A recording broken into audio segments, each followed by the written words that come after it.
Alors, bon, donc déjà, merci beaucoup de venir parce que c'est mon premier webinaire. Donc, je suis toute émue.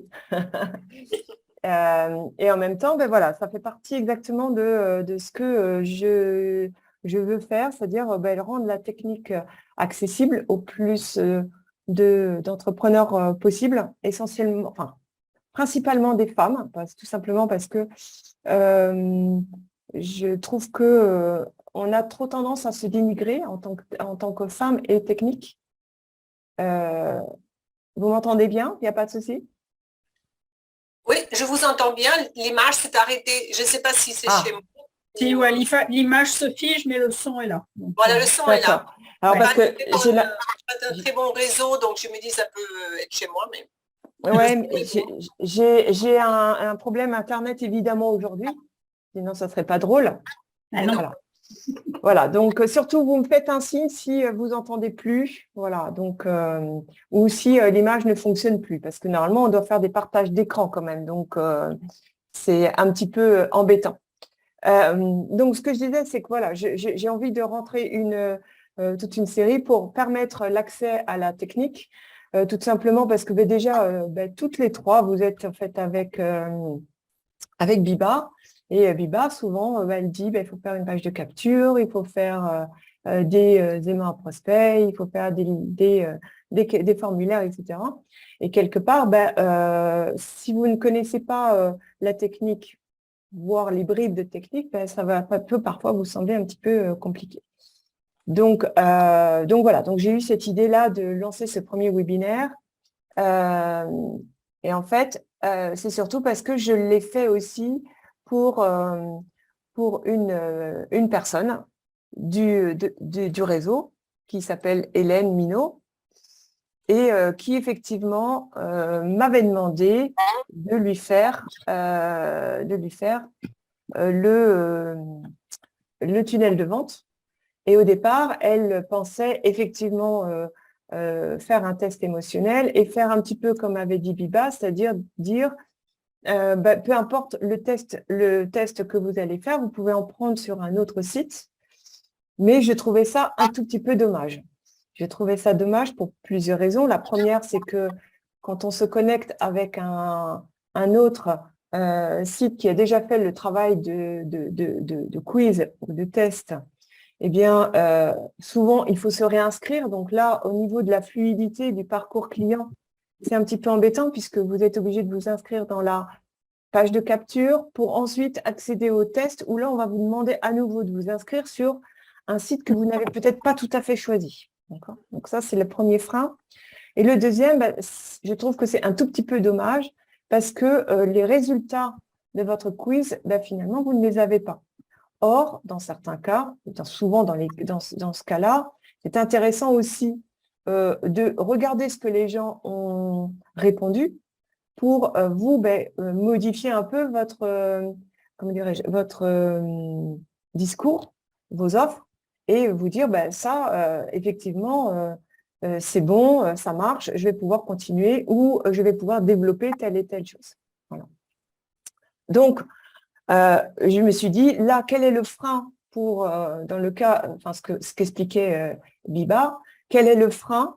Le frein, c'est parce qu'elle disait, effectivement, ça demande un peu de temps de faire un formulaire et il faut un petit peu à nouveau avoir la technologie. Donc, je me suis dit, alors, il faut que je vous donne cette petite technologie parce que vous allez voir que c'est vraiment pas très compliqué et que ça peut vous permettre, vous, d'avoir un formulaire et de capter les réponses. Ah ben voilà, Solène qui nous rejoint. Bonjour Solène. Alors Bonjour. elle est sous le nom Désolée. elle est sous le nom de Pascal parce qu'elle a pris mon compte et que c'est ma future collaboratrice. Donc je vous présente ma future associée et collaboratrice Solène qui va bientôt me rejoindre. Voilà. Désolée pour le retard, je n'arrivais pas à me connecter.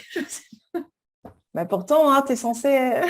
Ben oui, mais Non, mais il faudra qu'on refasse des essais toutes les deux, c'est oui. pas un problème. Ouais. OK. Alors, ce que je vais faire, c'est que je vais faire une partie pratico-pratique. Je vais vous montrer ce que j'ai fait pour Hélène et ensuite, on va aller sur Google essayer Google Forms et on va voir comment mettre facilement en forme les questions. D'accord? Alors, n'hésitez pas, si vous voulez m'interrompre, me poser des questions. Le but, c'est que ce soit convivial et que vous compreniez tranquillement comment tout ça se passe. Alors, je vais donc partager l'écran. Vous allez donc me voir de biais maintenant, parce que mon écran, il est de l'autre côté. OK. Alors, là, il s'avère que je suis sur System.io. Voilà, je vais vous montrer la page.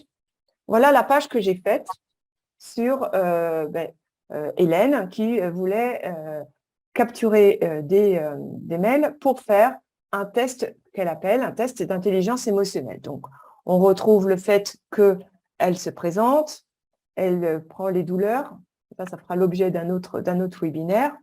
Et quand on arrive ici, elle dit bien, le cadeau, c'est un test d'intelligence émotionnelle ou un quiz. Donc, en fait, c'est vraiment ce qu'elle promet une fois que vous vous êtes inscrit. D'accord? Dès que les gens se sont inscrits et ils appuient sur le bouton, ils arrivent sur cette page de remerciements et le fait d'avoir immédiatement un accès au formulaire. Alors, si vous regardez bien, quand on va cliquer sur le bouton, en fait, tout en bas de mon écran, on voit l'adresse du quiz que vous pourrez après récupérer. Et ensuite, si on va sur le quiz, eh bien, on arrive vraiment à son quiz tel qu'elle l'a fait. Et là, on l'a globalement travaillé pour éviter que ce soit un quiz d'une page avec énormément de questions, mais plutôt des questions par thématique, page par page. Donc là, on a les premières informations qui sont les adresses, prénoms et réponses. Donc là, on va mettre... je ne vais pas tout le faire, hein, mais voilà. Pascal et 06060606, on s'en fiche. Suivant. Et voilà. Et on arrive à la question numéro 1. C'est-à-dire qu'en fait, pour que ce soit hyper simple à faire, j'ai travaillé le formulaire avec Hélène pour que à chaque question, vous ayez une page avec un petit texte, une petite image, et puis, eh bien, là, on a eu des cases à cocher, mais on verra qu'on peut mettre des textes libres, etc. D'accord? Donc là, on voit bien qu'avec Google Forms, même si c'est totalement gratuit, on arrive à des informations, tout à fait, à un formulaire qui est vraiment très joli. Et après, vous allez recevoir les réponses et un état de toutes les réponses qui ont été faites. Donc, imaginez, vous finissez ça par un remerciement en disant, écoutez, si vous voulez, on va décrypter vos réponses par un rendez-vous après. Eh bien, avant de préparer le rendez-vous, vous regardez les réponses. Déjà, vous avez une première connaissance de la personne avec qui vous avez pris rendez-vous et donc de son besoin. Donc, quelque part, c'est dommage quand on fait un test de ne pas le faire en réel. En fait.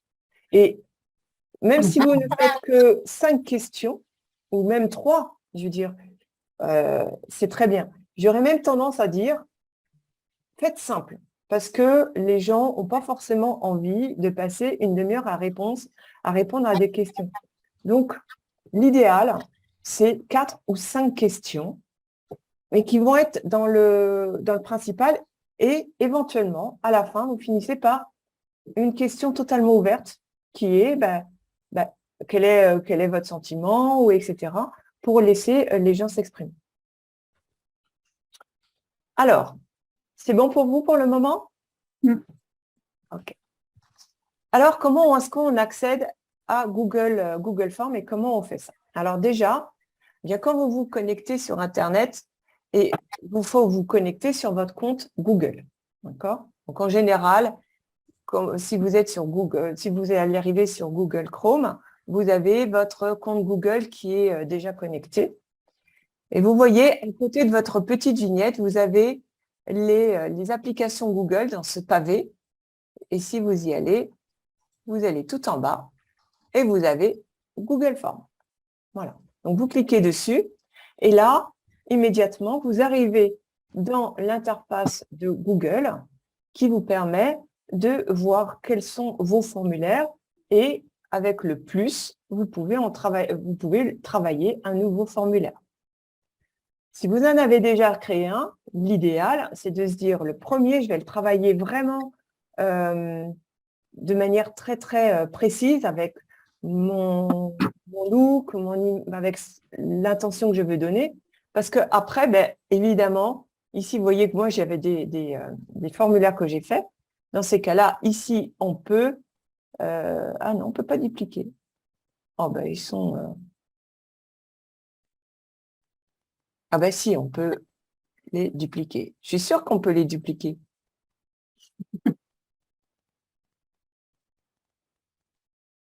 Eh ben non, on ne peut pas les dupliquer. Eh ben, je suis très déçue, on va changer de formation.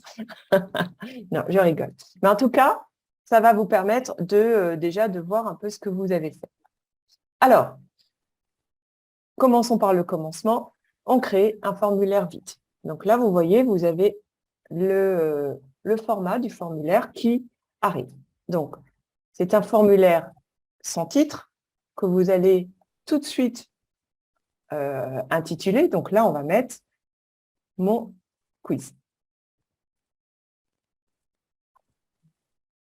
D'accord?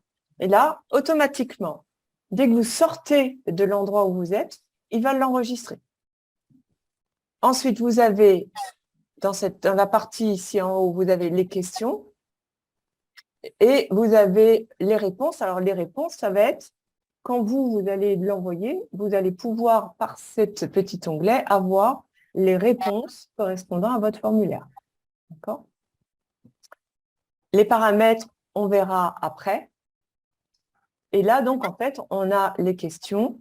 Et pour le moment, ben, vous voyez que ce qu'a fait Google Drive, Google Forms, c'est qu'il a pris le look du dernier formulaire. Et ce que vous pouvez tout de suite faire, avant même de commencer le formulaire, c'est utiliser, vous voyez, cette petite palette, personnaliser le thème pour immédiatement donner le style à votre formulaire. Pourquoi est-ce qu'il vaut mieux le faire ça? Parce que après, ben, ça va vous permettre de vous dire, OK, je fais le look général. Et une fois que j'ai le look général, je vais vraiment m'intéresser au contenu. D'accord? Donc là, vous voyez que vous allez, dans ces thèmes, ce qui est intéressant, c'est que vous allez pouvoir dire, choisir vos polices de caractère. Donc là, par exemple, l'en-tête, ça va être pour les titres. Qu'est-ce que vous utilisez comme police de caractère? Donc là, vous voyez que vous en avez pas mal de paramétrés. Ce sont évidemment les polices de caractère de Google. La question, donc là, c'est pour les titres. Là, c'est pour les questions, donc questions sans titre, et le texte. Et vous pouvez choisir une image pour l'en-tête. Ce qu'on appelle l'en-tête, ça va être le haut de votre formulaire. Je vais choisir une image. Allez, on va être gourmand. On va choisir les bonbons et on fait insérer. Et là, vous voyez, vous avez votre image qui sera là. Ce qui fera que cette en-tête, elle va être pour chaque page, elle va être reprise. D'accord? Alors, l'inconvénient de Google Forms, c'est que pour le moment, vous ne pouvez pas importer des images qui vous appartiennent. C'est une bibliothèque d'images. Donc, ce que vous pouvez faire, c'est, comme la bibliothèque d'images est assez riche, vous choisissez l'image qui est la plus proche de ce que vous appréciez. D'accord? Ou des couleurs que vous aimez. Et vous voyez, je ne sais pas si vous avez remarqué, mais mon fond, ici, il a varié.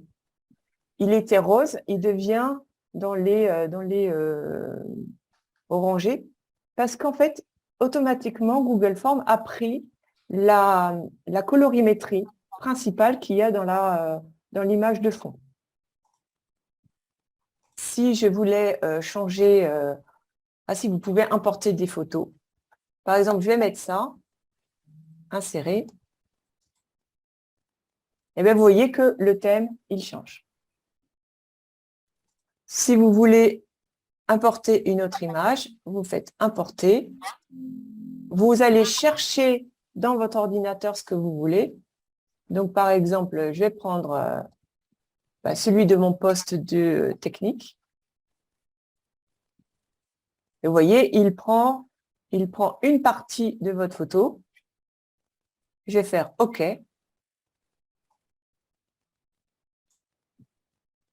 Alors là, c'est un petit peu plus long parce qu'il faut à la fois qu'il importe et qu'il l'utilise.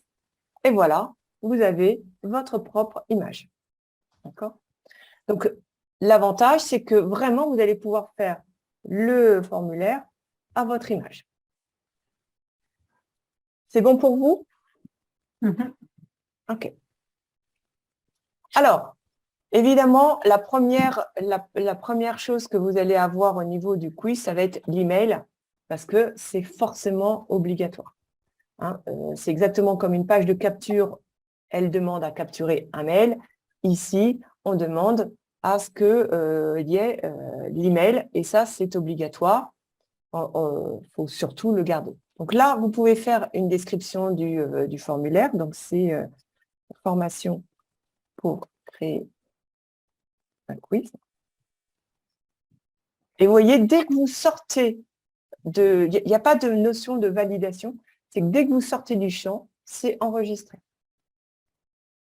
Alors, maintenant, on va aller ajouter une question. Donc là, vous allez dedans et vous allez mettre question centrée. Ça va être ma première question. Choix texte libre. Alors, pourquoi je mets ça? C'est parce que vous voyez, ici, vous avez l'intitulé de votre question et vous pouvez choisir plein de choses. Vous pouvez choisir que ce soit une réponse courte, ça veut dire que ça va être une réponse globalement sur une ligne. Un paragraphe, là, vous laissez vraiment de la place à votre visiteur à laisser un grand message. Des choix multiples. Donc, dans ces cas-là, quand c'est avec des ronds, ça veut dire que c'est un seul choix. Ce n'est pas multiple choix. Pour avoir un multiple choix, c'est les cases à cocher. Ensuite, vous pouvez avoir la liste déroulante quand vous avez un certain nombre d'informations où vous voulez leur faire choisir. Et puis, voilà, vous pouvez avoir ensuite des dates, des heures. Le plus important, ça va être ça. C'est-à-dire que si, par exemple, je demande une réponse courte, eh bien, immédiatement, on a bien ma première question. Donc, l'internaute va voir cet intitulé et on va lui laisser la possibilité de répondre. Et vous, quand la personne va répondre, vous aurez le texte de la réponse et le texte de la question, pardon, et la réponse qui a été faite. D'accord ? Vous pouvez même rajouter une petite image pour être plus... alors, bon, je peux importer une image juste pour faire des recherches d'images.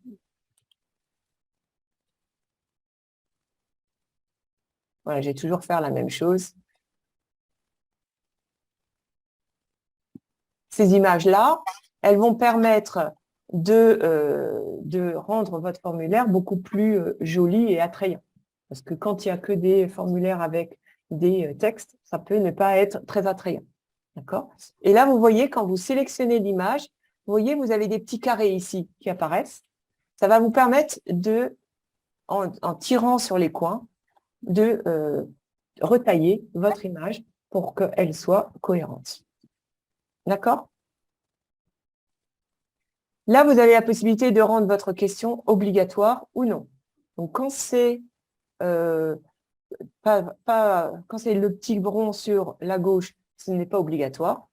Pour la rendre obligatoire, c'est l'autre côté. C'est-à-dire que ça bloquera si quelqu'un veut ne veut pas répondre à cette question. Est-ce que pour le moment, ça va?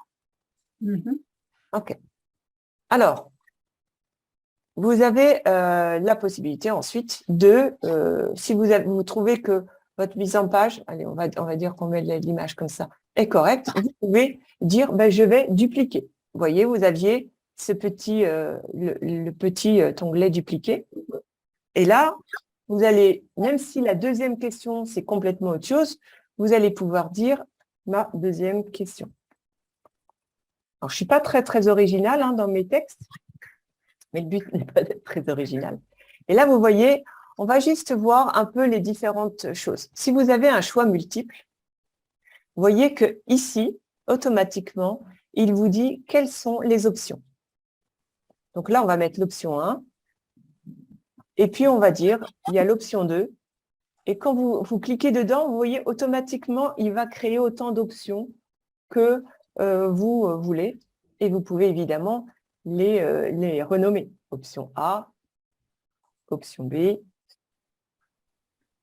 option C. D'accord? Et là, je vais mettre option D pour être original. Et donc, en fait, les gens pourront répondre en fonction de leurs différentes possibilités. Alors là, alors ça, c'est général sur Internet. Hein. Quels que soient les formulaires que vous allez trouver sur Internet, quand ce sont des formulaires des ronds, ça veut dire que c'est un choix unique. Quand ce sont les cases à cocher, c'est que ce sont des choix multiples possibles.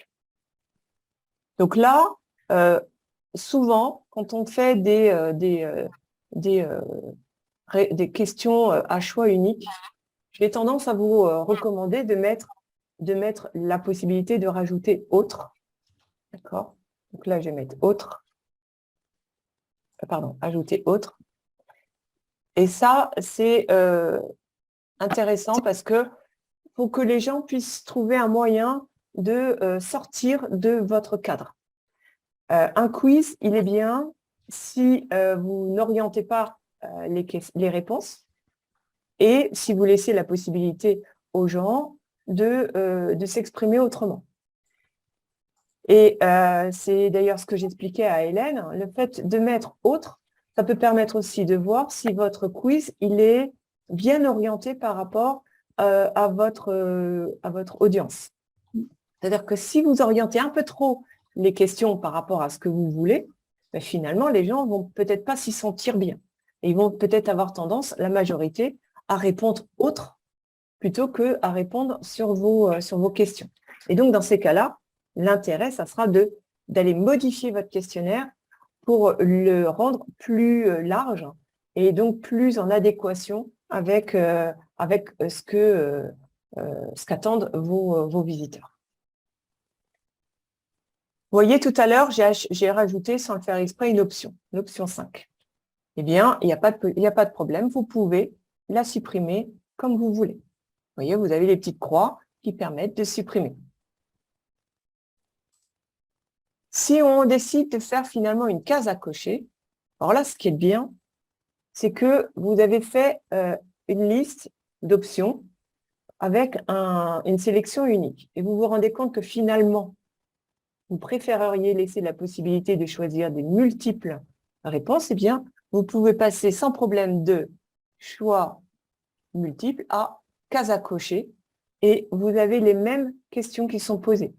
Donc, vous ne perdez pas ce que vous avez sélectionné. Alors là, ce n'est pas grave parce que j'ai mis option A, B, C. Imaginez que vous avez bien travaillé votre texte et finalement vous dites, mince, ce n'était pas comme ça que je voulais. C'est quand même agréable de savoir que vous pouvez revenir en arrière. Et donc, si on fait liste déroulante, vous avez exactement la même chose. Vous avez 1, 2, 3 et vous avez bien votre texte. Donc, quelque part, pas de panique, vous avez fait un choix avec des options, eh bien, vous pouvez naviguer et changer entre les différentes manières de présenter les choses sans avoir à retaper le texte. Voilà, donc là, après, on peut dupliquer et puis ben, on va pouvoir changer. Alors, ici, imaginons que je veuille changer l'image. Eh bien, vous voyez, je la sélectionne et vous voyez ici, on peut ajouter une nouvelle image. Et là, pareil, ben, je vais parcourir.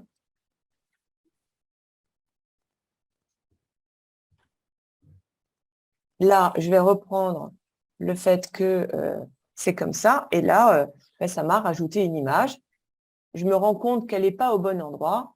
Je la déplace pour la mettre plutôt là. Non, il ne veut pas. J'ai fait une mauvaise manip. Il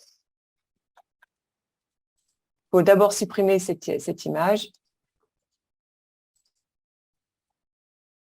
Vous voyez, finalement, le live, ce n'est pas si simple que ça.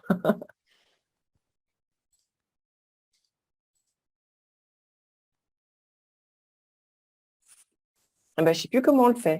C'est au niveau de ta partie droite, la thème. Ah oui. Image Non, importée. non, Ouais. l'image importée, c'est celle-là. L'image importée, c'est celle-là, normalement. Ah, attends, je vais essayer. Image importée, si je l'enlève. Tu vois, ça enlève l'image de l'en-tête. Ton image importée, c'est vraiment ton en-tête. Là, normalement, c'est l'image qui est dans ta question. Donc là, je vais remettre mon image. Je vais mettre plutôt celle-là parce que on va faire le livre pour Sandrine. On va choisir une image de livre. Non, l'image, elle est là. Et ce que je ne comprends pas, c'est pourquoi je ne peux pas la modifier. On va sélectionner, on la met dans la poubelle, tout simplement. Tu as 3 petits points en haut à gauche. Si tu cliques, non. En haut. Si tu cliques, voilà. Non, c'est description. Non, c'est là. Voilà, c'est là. Voilà. Supprimer. Voilà. Supprimer. Donc là, on va faire... Alors, là aussi, vous avez CTRL-Z. Ah oui, petite astuce. Vous faites une mauvaise une action, vous pouvez revenir en arrière avec CTRL-Z. Ici, je vais la modifier. Effectivement, je vais me mettre... Donc, en fait, ce que j'ai fait de mal, entre guillemets, c'est que je suis allée dans l'image. Quand on met le curseur dans l'image, eh bien, on peut la modifier. Donc, on peut travailler l'image. Si on veut la modifier, il faut aller cliquer à l'extérieur de l'image. En cliquant à l'extérieur de l'image, on a effectivement les 3 petits points qui apparaissent. Et là, on peut dire, je veux la modifier et faire ce que je voulais faire au départ, c'est-à-dire dire, je fais la modification de mon image. Et là, on est à nouveau dessus et on peut la retailler. D'accord ? Donc, c'est ça qui est important à savoir, c'est que si vous cliquez sur l'image, vous travaillez sur l'image. Si vous êtes à l'extérieur de l'image, vous avez le menu qui apparaît pour éventuellement la positionner autrement, c'est-à-dire la centrer, ou pour la supprimer, ou ajouter également une légende. C'est jeune femme saoulée. Voilà. Bon, c'est juste pour vous montrer un peu les possibilités. Et là encore, il y a le fait de dire est-ce que c'est obligatoire ou pas. D'accord, ça vous paraît clair? Oui. Alors, ici, par exemple, je me rends compte que j'ai rajouté ça et que je ne le veux pas. Eh bien, je me positionne au niveau du petit pavé qui est là et je peux supprimer. Et ça va carrément supprimer toute la question. D'accord?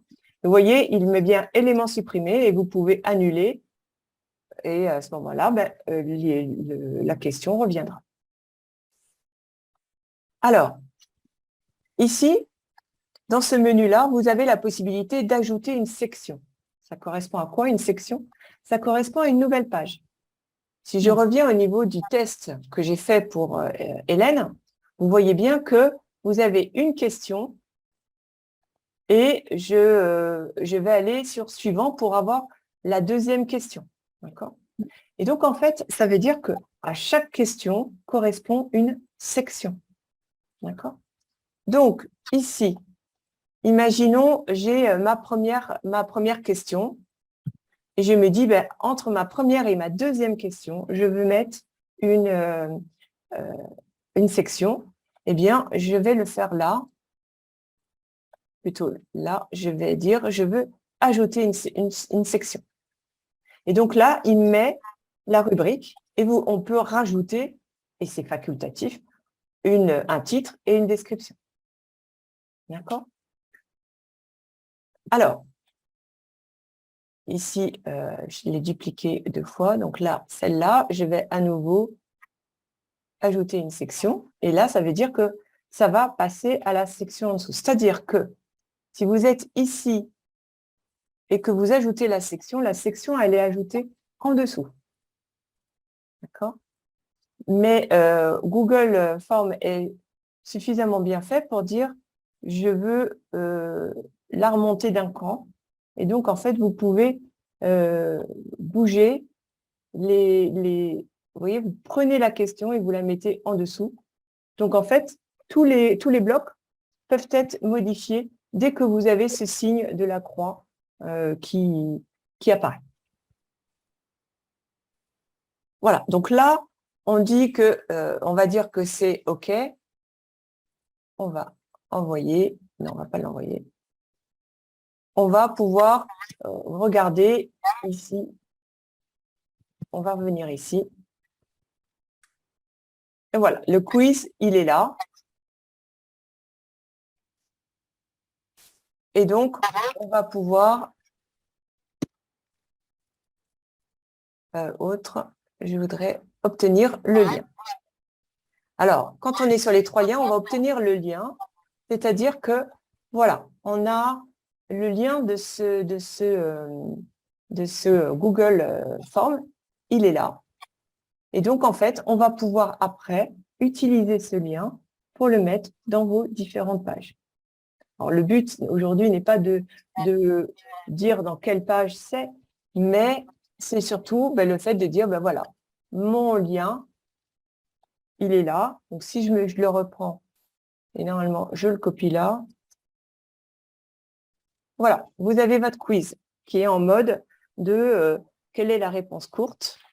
Et on peut passer à la section suivante. Voilà, ainsi de suite. Donc, vous voyez que globalement, assez rapidement, vous pouvez faire votre quiz et après obtenir des réponses. Est-ce que pour le moment, ça vous va? Oui. D'accord. Alors, évidemment, il va falloir que vous manipuliez, vous, de votre côté, parce que c'est forcément plus facile quand c'est moi qui le fais.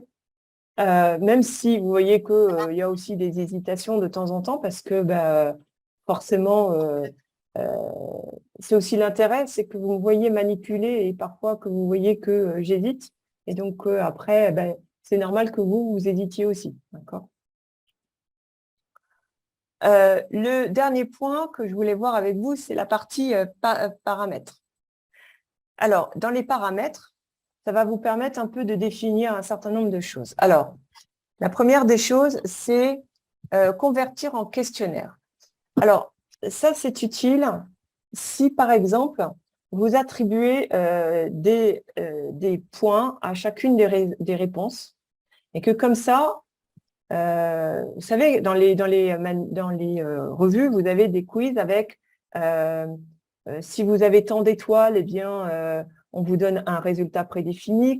Si vous avez tant de carrés, ça donne un résultat prédéfini. Eh bien là, vous pourriez donner une cotation, un poids à chaque question pour dire le total, ça fait 10. Et si vous êtes entre 0 et 10, vous avez tel et tel profil. Si vous êtes entre 10 et 20, tel et tel profil.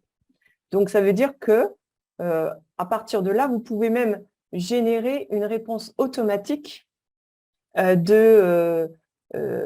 d'analyse à votre visiteur. Donc, il fait le test et il a immédiatement une première analyse. D'accord ? Ensuite, vous avez la possibilité ici de dire que pour les réponses, vous envoyez aux participants une copie de leurs réponses.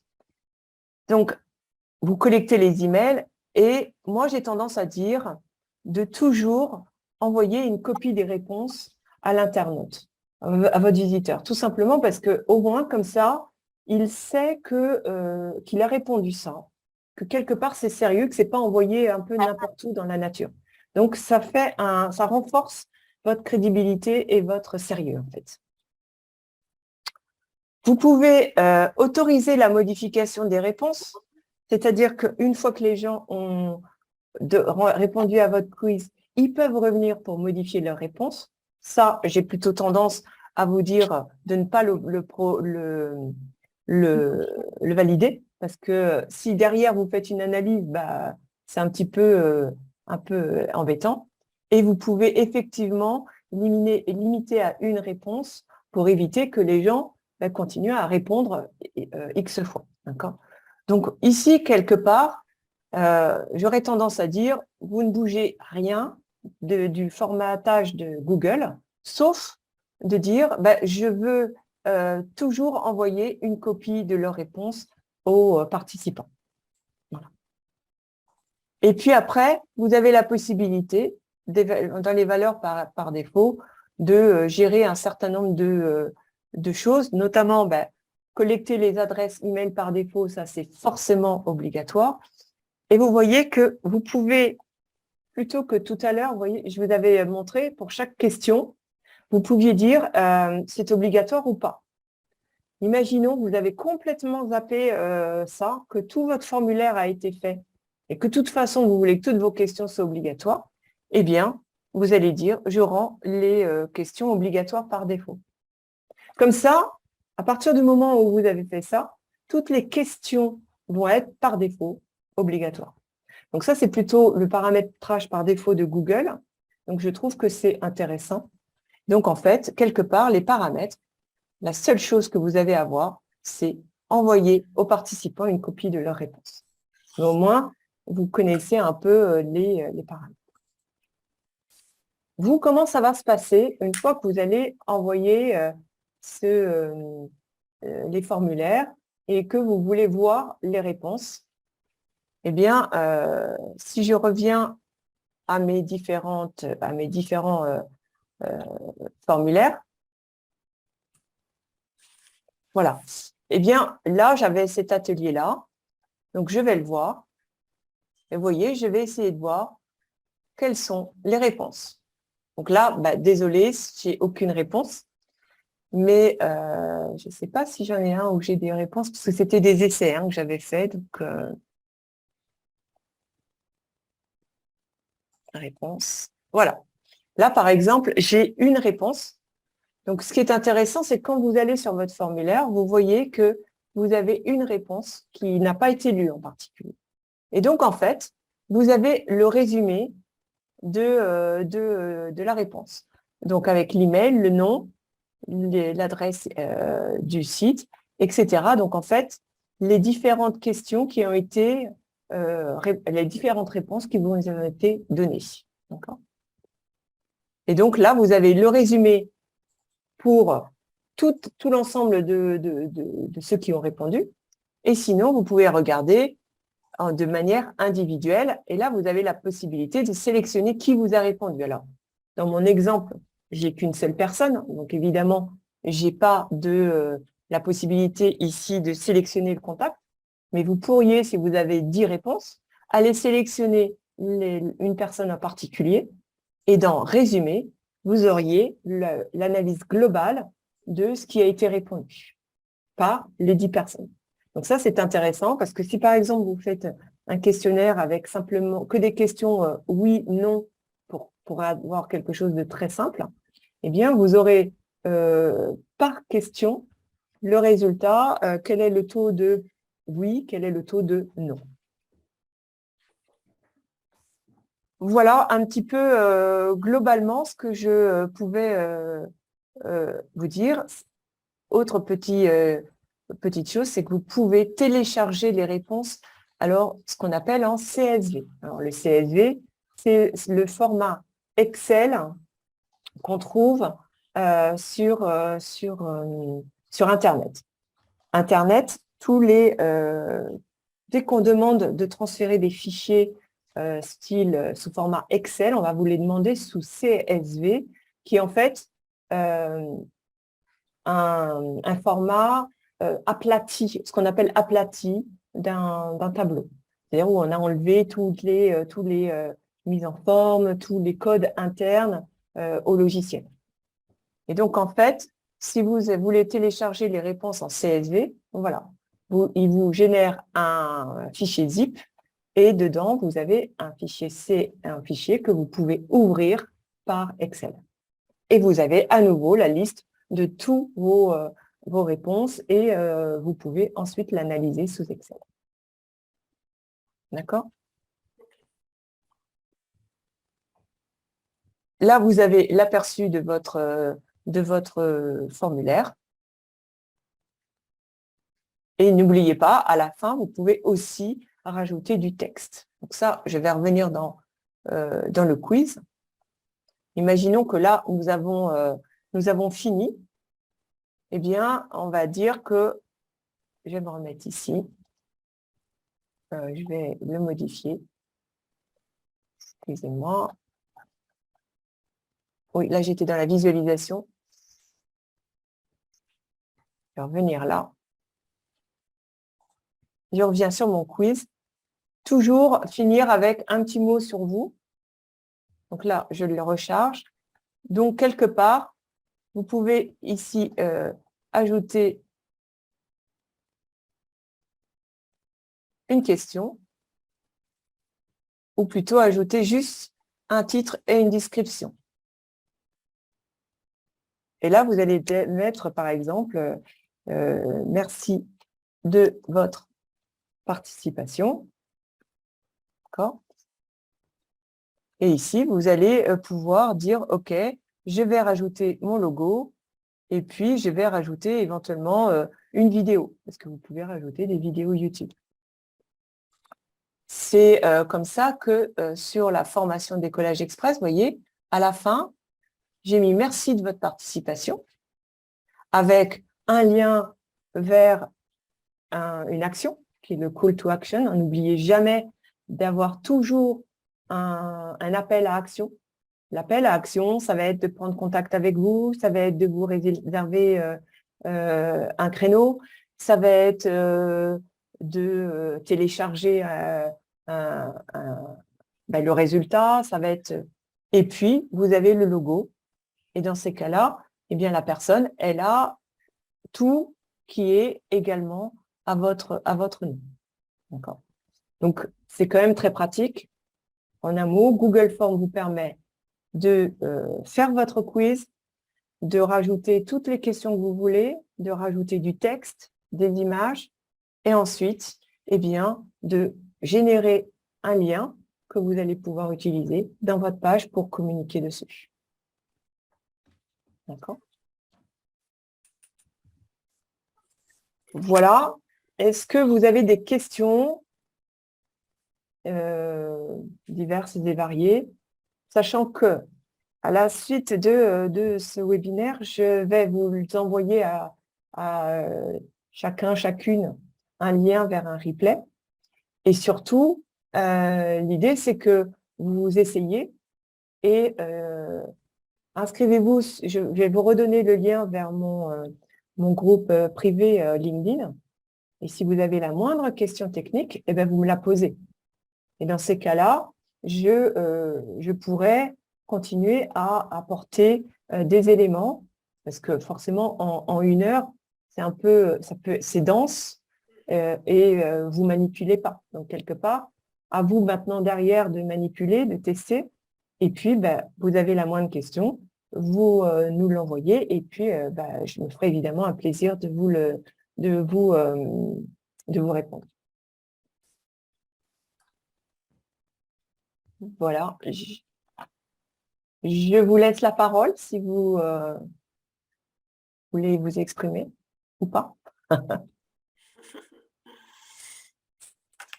Oui, vas-y, Sandy. Très intéressant et ça paraît quand même assez facile Oui. à faire soi-même. Donc, c'est bien si on peut le personnaliser, mettre ses couleurs, son logo. Moi, je trouve que ça a l'air facile. Voilà, ça a l'air facile. C'est facile, c'est gratuit. Parce que j'avais essayé aussi Typeform. Et le problème, c'est qu'au bout de la 9e question, il faut que vous payiez. Oui. Eh oui. Donc, c'est facile, c'est bien pour se faire la main, en tout cas. Mhm. Et le fait de pouvoir personnaliser avec son logo, ses couleurs, ses polices de caractère qu'on a sur d'autres supports, parce que moi, ça fait partie effectivement des choses qui sont très importantes, qui sont que à partir du moment où on commence à communiquer sur le web, on doit toujours avoir la même ligne et la même identité visuelle. Le même élément qui permet de se dire on se reconnaît, que ce soit sur le site internet, sur les pages de capture, sur les réseaux sociaux, tout doit être pensé pour que on soit un peu dans la même catégorie. Alors, vous voyez, moi, dans les vignettes que j'utilise, notamment pour mes posts, etc., j'utilise des images complètement variées, mais il y a toujours le rappel des couleurs d'Isaora. Toujours. Parce que, quelque part, ça en fait son identité. Ouais, c'est ce qu'il faut, ouais. Garder la même ligne graphique, quoi. C'est ça, Ouais. c'est ça, oui, c'est ça. C'est important. Très bien. Okay. Sandrine? Oui, alors ouais, la formation était ça allait intéressante. J'avais eu l'occasion de remplir ce fichier, un fichier pareil pendant mes études en master, mais je n'avais pas effectivement poussé, je n'étais pas allée chercher dans les paramètres ou quoi que ce soit. Non, c'était vraiment une question de récupérer des réponses rapides. Mais là, c'est très intéressant parce qu'on voit qu'on peut rajouter des éléments. Pendant la formation, je me suis connectée et voilà, j'aime bien pratiquer pour ne pas oublier, donc je note, mais je pratique. Et c'est vraiment génial parce que là, du coup, sur ce formulaire, surtout à la fin, on peut récupérer les adresses mail donc, qu'on peut exploiter derrière.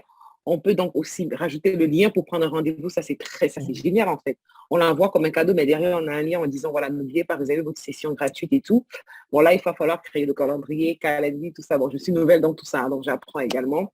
Donc, c'est juste top et ça nous permet comme ça d'évoluer énormément dans nos projets et puis de rassembler la communauté, quoi. Parce que du coup, je suis en train de faire un quiz sur la résilience, par exemple, en posant des questions. Voilà, est-ce que vous avez déjà entendu parler de ce thème? Si oui, comment est-ce que vous définissez la résilience? Voilà, je ferai un truc comme ça. 4-5 questions. Moi, je m'apprêtais à faire 10 questions. Donc, dès que j'ai entendu pas plus de 5 questions, on regroupe 5 questions. C'est ça. Il faut penser au fait que Voilà. les gens n'aiment pas passer trop de temps. Moi, je sais que il y a des fois, je veux m'inscrire à des événements. J'ai 10 questions, quoi, et c'est systématiquement les mêmes et je dois répondre à chaque fois. Alors, j'adore cette conférencière, donc je me paluche les 10 questions à chaque fois. Mais pensez toujours à comment vous réagiriez. On vous demande, on vous dit, OK, on vous offre un cadeau, il faut que ce soit fun, il faut que ce soit ludique, il faut que ce soit rapide. Les gens n'ont pas le temps. Par contre, ça vous donne une base et le but, il ne faut jamais oublier le but. Le but, c'est de donner un peu de contenu aux gens, donc de susciter leur intérêt, mais aussi de les ramener à vous contacter. Et là, vous contactez, forcément, d'un coup, ils vous découvrent, vous, etc. Donc, non, pas plus de 5 questions parce que dans un poste précédent, pour prendre un rendez-vous, je ne sais pas combien il y avait de questions à répondre. Et en fait, il s'avère que quand on préparait ensuite le rendez-vous, on n'avait même pas le temps non plus d'analyser les réponses. Il y en avait trop. Donc, n'oubliez pas aussi que si vous voulez exploiter après les données, il faut que ce soit exploitable. Donc, c'est le confort de votre visiteur, mais c'est également la facilité de synthèse que vous pouvez mettre derrière. Après, Pascal, j'ai une question. Toutes les adresses mail qu'on va récolter là, comment est-ce que ça rentre directement dans notre... Comment est-ce qu'on fait pour les récolter après ces adresses mail? Alors, ça fait partie d'une excellente question et sur laquelle je vais plancher parce que je pense qu'il existe notamment Zapier. Alors, Zapier, c'est une application qui peut permettre de connecter très facilement les outils les uns avec les autres. Voilà. Et donc, quelque part, alors, n'oublie pas que malgré tout, avant de mettre en place ce formulaire, tu peux avoir utilisé une page de capture, un peu comme on a fait ensemble, d'accord, qui t'a déjà permis de récupérer les emails. D'accord? Donc là, il n'y a pas besoin de connexion autre. Si par contre, on utilise Google Forms directement sur son site ou sur un post Facebook ou LinkedIn, là, ça peut être intéressant d'utiliser cet outil pour connecter Google Forms à son système de capture d'email, système IO, LearnyBox ou ce que sais-je encore. Mais ça, Mais c'est là, partie d'une question que D'accord, j'aimerais pardon. bien, que je vais essayer d'approfondir en tout cas. Super, merci. Et là, par contre, ce formulaire, si je veux le rajouter sur ma page de capture, Oui, en plus du chapitre de mon livre, si je veux rajouter ce questionnaire, c'est-à-dire que là, celui qui arrive, on va dire, enfin, c'est même pas encore un prospect, celui qui arrive et qui est curieux, qui veut découvrir, il va avoir le premier chapitre, il va rentrer ses coordonnées que je vais récupérer derrière, ça oui, c'est ma boîte mail. Et là, il aura ce questionnaire qui va remplir également, où je lui permets comme ça de prendre un rendez-vous s'il a besoin s'il a besoin de découvrir d'une session de 15-20 minutes avec moi. Du coup, lui, il remplira, ça fera deux. Il mettra son adresse mail sur le formulaire et oui, sur la page de capture. OK, oui, d'accord. oui, Ça tout fera à deux fait. choses. OK, d'accord. Alors, c'est sûr OK, que c'est la parfait. même chose si tu leur envoies sur un magazine qui a fait un formulaire, mais au moins il reste avec toi. Super. OK. Il reste chez OK, toi. super. Bon, c'est génial. Donc, le lien, là, on peut l'envoyer sur, par exemple, sur les réseaux sociaux, sur Facebook. C'est le lien où je peux le renvoyer Exactement. comme ça en disant, voilà, s'il vous plaît, j'ai besoin de réponses pour pouvoir définir, voir, par exemple, comment orienter mes publications. Oui, Merci de bien vouloir le compléter. Là, il complète. Et puis moi, au moins, j'ai des retours et puis j'analyse pour exactement. Et pouvoir tu peux adapter les publications. analyser, C'est puis génial, après, ça. voilà, ça peut t'aider aussi après pour avoir des idées de posts. Parce que n'oubliez pas que le fait aussi de récupérer, d'orienter vos questionnaires, ben, ça va vous donner aussi des idées de posts. En disant, tiens, j'ai fait telle analyse. Ah, ben écoutez, finalement, je pensais ça, mais très intéressant, finalement, vous le confortez ou vous finalement vous montrez que c'est pas tout à fait ça. Donc en fait, quelque part, non seulement vous donnez du contenu pour vos visiteurs, mais aussi vous l'analysez. Et c'est pour ça que je trouve que c'est dommage. Alors, c'est sûr que c'est plus rapide, hein, le conseil de Biba, il est génial en disant on va vite, vous prenez autre chose. Donc ça, pas de problème. Mais ça, juste un petit effort en plus et ça vous permet de collecter des informations et éventuellement de changer légèrement d'orientation ou d'aborder d'autres thèmes et de voir comment ça peut être vu, ressenti en tout cas. Oui, merci beaucoup. Il n'y a Ok. plus qu'à animer ma page et c'est top. Quand Et j'arrive à mettre des photos, à mettre plein de choses et puis c'est génial. C'est top. Merci. il n'y a pas de souci. Agnès, tu as des questions ou tout va bien? Bah écoute, non, j'avais l'impression de ne pas avoir compris comment faire pour que ça change de page. Mais finalement, en regardant la visualisation, parce que j'ai fait un truc en même temps. Bah, bien Si sûr, bah, c'est ça l'avantage. Il faut, je hein, je veux dire. manipule en même temps. Alors, attendez, ah oui, quand j'ai cliqué sur aperçu en haut à droite, effectivement, il attend les réponses de la première page pour aller sur suivant. Donc, Exactement. normalement, c'est bon. Donc voilà, C'est bon. tout à fait. Oui, Mais alors que quand je regardais le lien, quand je copiais le lien dans une nouvelle fenêtre, en fait, ça me met tout. c'est ce que j'ai vu tout à l'heure, effectivement. Mais Ouais, voilà. Donc, mais il n'y a pas de souci de ce côté-là. Et c'est pas pour ça que j'ai commencé en vous disant comment faire pour vous connecter. Comme ça, vous pouviez le faire éventuellement en parallèle. Et surtout, alors, par contre, vraiment, hein, n'hésitez pas à me poser des questions par la suite. C'est fait pour aussi parce que moi, je suis exactement dans la même optique, hein. Je vous fais un webinaire. Déjà, je vous remercie parce que c'était le premier, donc c'est bon, vous ne m'avez pas lynché. Donc, bravo, mais, c'est bien. mais également, ça me permet de voir les questions, de voir comment orienter, comment faire, et c'est hyper instructif dans les deux sens, en fait. Et alors, si tu fais un principe de quiz, réel quiz avec théoriquement des réponses ou des analyses des réponses, en fait, tu fais quoi? Tu prépares un. Enfin oui, là c'est différent, là c'est quand même plutôt un espèce de questionnaire, Alors, enquête. voilà, c'est ça. Alors, en fait, je l'avais appelé quiz, donc tu peux faire en termes de questionnaire enquête. Tu peux le faire aussi en temps un quiz plus fun, en disant, voilà, j'aimerais bien avoir ton impression sur tel truc, etc. Et qui permet un peu comme tu trouves dans des quiz dans LinkedIn ou dans Facebook où on te demande alors vous pensez quoi de tel truc et on te fait. Ouais.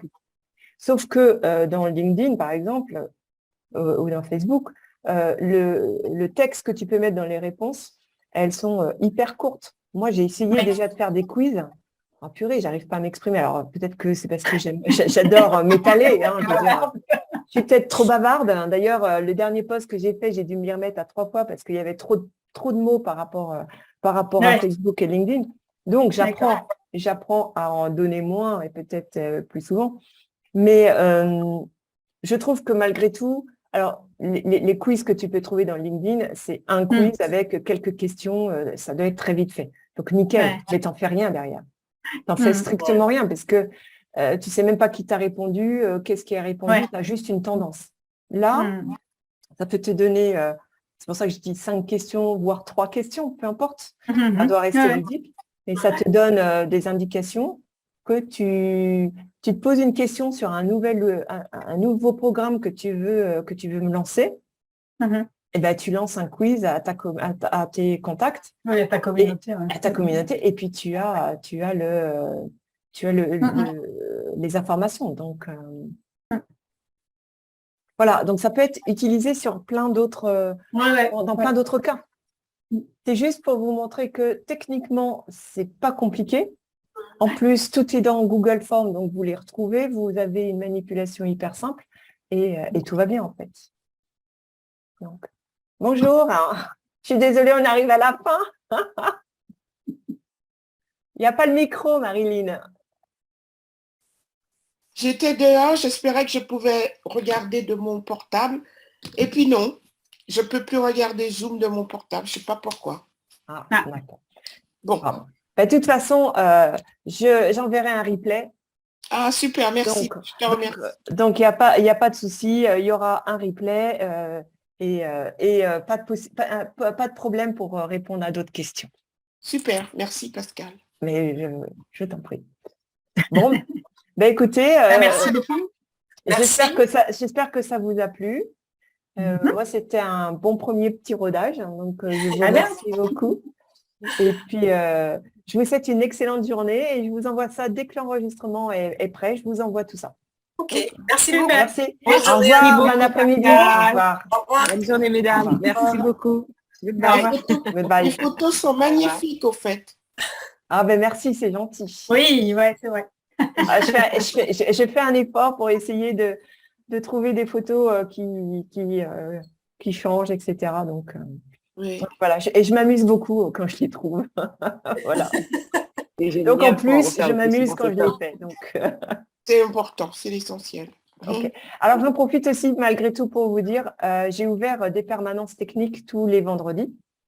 Donc, je l'ai appelé Tea Time d'Isaora de 16h30 à 17h30.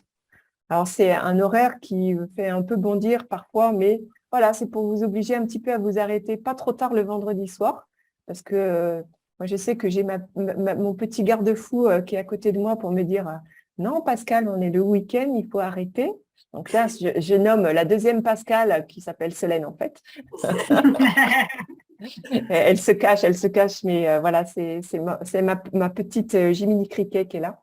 Et en fait, l'idée, c'est de se dire, bah oui, on se prend un moment où on pose nos petites questions, on y répond. J'ai pas la réponse tout de suite, c'est pas grave.